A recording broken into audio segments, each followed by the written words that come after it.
আসসালামু আলাইকুম।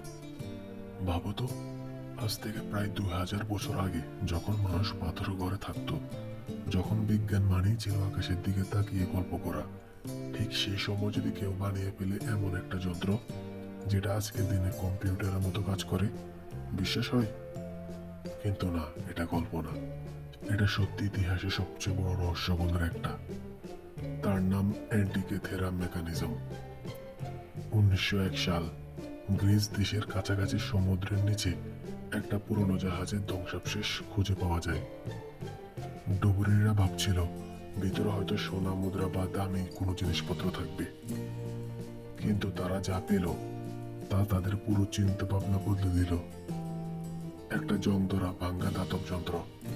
প্রথমে কেউ গুরুত্ব দেয়নি, সবাই ভেবেছিল এটা সাধারণ কোনো পুরনো জিনিস।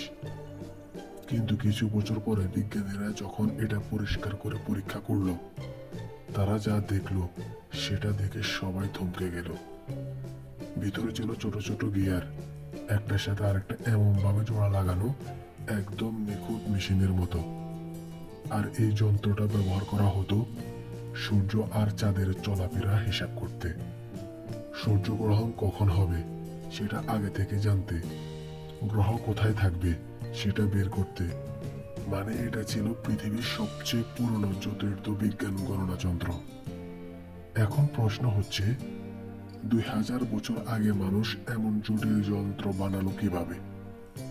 কারণ আজকের দিনে এমন যন্ত্র বানাতে হলে লাগে উন্নত প্রকৌশল জ্ঞান, সূক্ষ্ম হিসাব এবং নিখুঁত নকশা। কিন্তু সেই সময় তো এত উন্নত প্রযুক্তি ছিল না। তাহলে এই জ্ঞান এলো কোথা থেকে?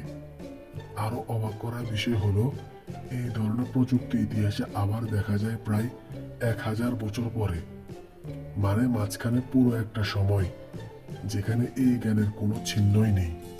তাহলে কি সত্যি কিছু জ্ঞান হারিয়ে গিয়েছিল, নাকি এমন কোনো প্রাচীন সভ্যতা ছিল যাদের আমরা এখনো পুরোটা জানি না? বিজ্ঞানীরা আজও এটা নিয়ে গবেষণা করছে, কিন্তু এখনো কেউ নিশ্চিত উত্তর দিতে পারেনি। এই যন্ত্র আজও দাঁড়িয়ে আছে একটা প্রশ্ন হয়ে, মানব ইতিহাস কি আমরা সত্যি পুরোটা জানি? অ্যান্টিকেথেরা মেকানিজম শুধু একটা পুরনো যন্ত্র না, এটা একটা রহস্য, একটা হারিয়ে যাওয়া ইতিহাস, যেটা আজও বিজ্ঞানীদের অবাক করে দেয়।